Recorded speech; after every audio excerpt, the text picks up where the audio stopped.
Welcome back to Rouhani Talks, and I have Shaman Gino Chaka-Runa with me. He's a Peruvian shaman, and today is a very interesting question we're going to bring, and that is, what is ayahuasca?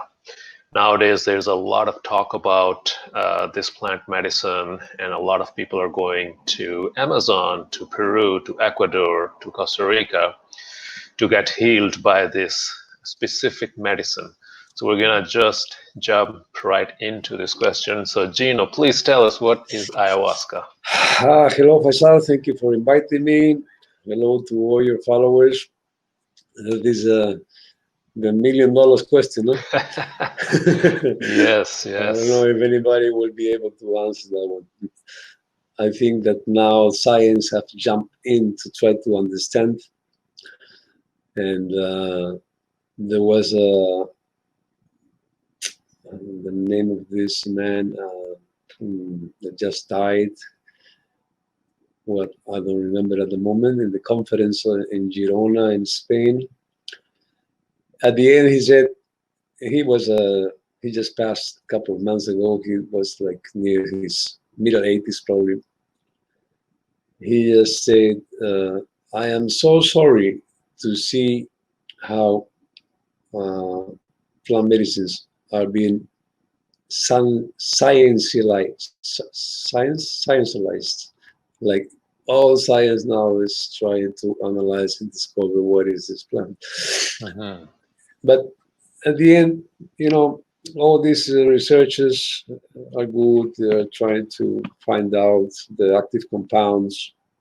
It has a positive side and not a so positive side, in my view. We can go into that one in another program. But for now, ayahuasca comes from the word Quechua. Aya means death, and huasca is a rope where you tie or the vine, which is very similar to a rope. And so you put together is the vine of the dead, but not specifically dead. In my approach, I think the name is really, really the right one, because it connects you that are alive into the world of the dead, or the world of the spirits. It also is connected in death, in the sense that many people die in ceremony. Virtually, they feel their death so close. Some people even die 2-3 times in one ceremony. Boom, boom, boom. Also, your past and your wounds die, buried. Your ego, most of the times, dies or really gets underground. So the purpose, well, a little story of the origin of this plant. Nobody knows certainly, but there are many myths. The one I really follow up is the one this elder shaman was in this community, and serving the medicine, of course, healing and guiding the whole community. And he was very old, and he got sick, and it was time for him to pass in the other realm. So his followers were very, very worried. They asked him, "So, Maestro, you're going to leave soon. What are we going to do without you? We're going to be lost." And he said, "Yes, I know, but don't you worry. When that time comes, bring my corpse, bury my feet by the side of a tree, and tie me up, and come after some weeks, and I will be part of the tree. But that is not enough," he said. "When my wife dies, you have to bring her corpse and bury her by my side, and a nice bush will grow from there. And when you put us both together, you will have me back." that is a beautiful story. Wow, that is beautiful. I haven't heard that story. There are other stories I have heard, Because but this one is pretty then the cool. branches of the tree started to take the body of the shaman and started to become one. And it is exactly how the vine coils Hmm. in the tree. The vine, Wow. ayahuasca, if you see the shape of the vine, it's very interesting because it's like two ropes coiling against Yeah. each other.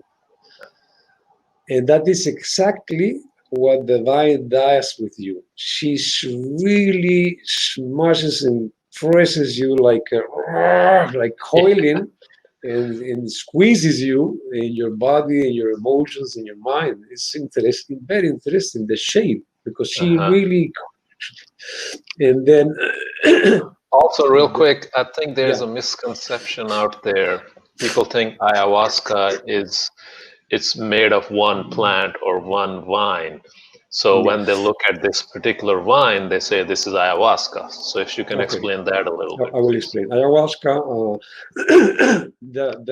well, it's the brew or the medicine is done with two plants mainly in the old tradition.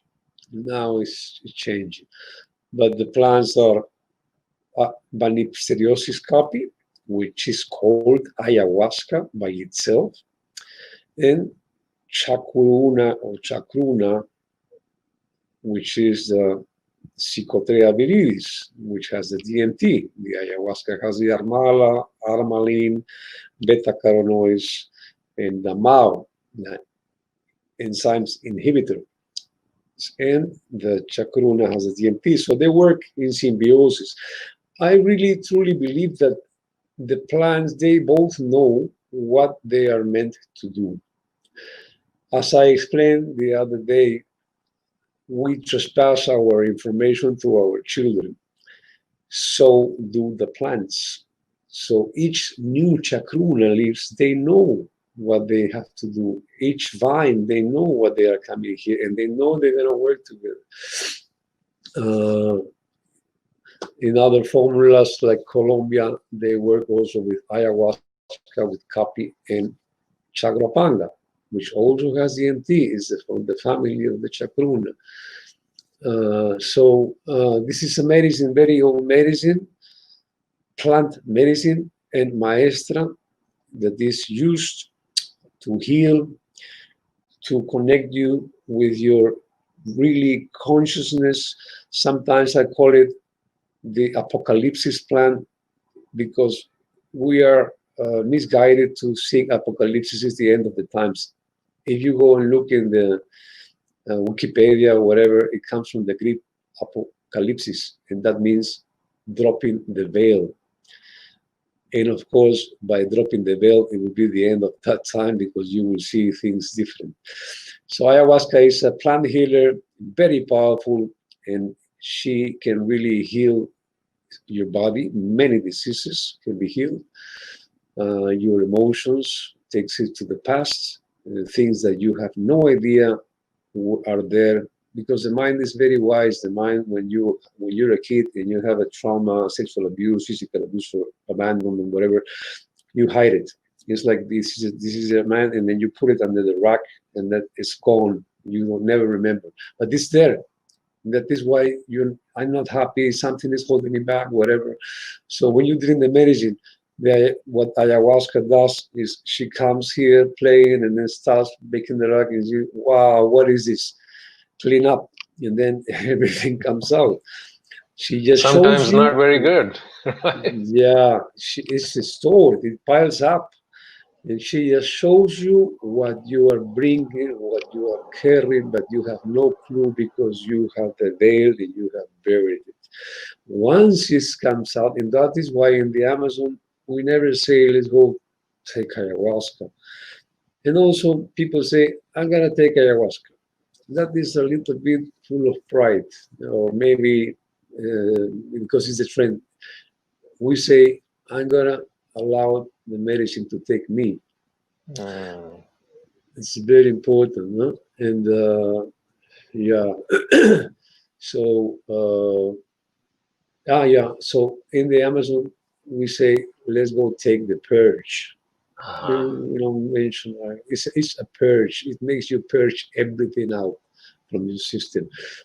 It's amazing because people sometimes don't eat in 2 days. One day, no food though. There's water, and then you can have in a ceremony 2 or 3 buckets of purging.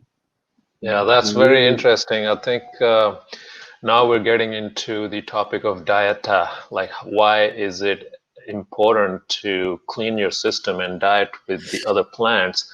And you are also expert in that. So in next video, we're going to touch base with what is a dieta and how to prepare yourself for this master plant ayahuasca, how to take that. It's not that easy task. You and me, we both know that it's very challenging.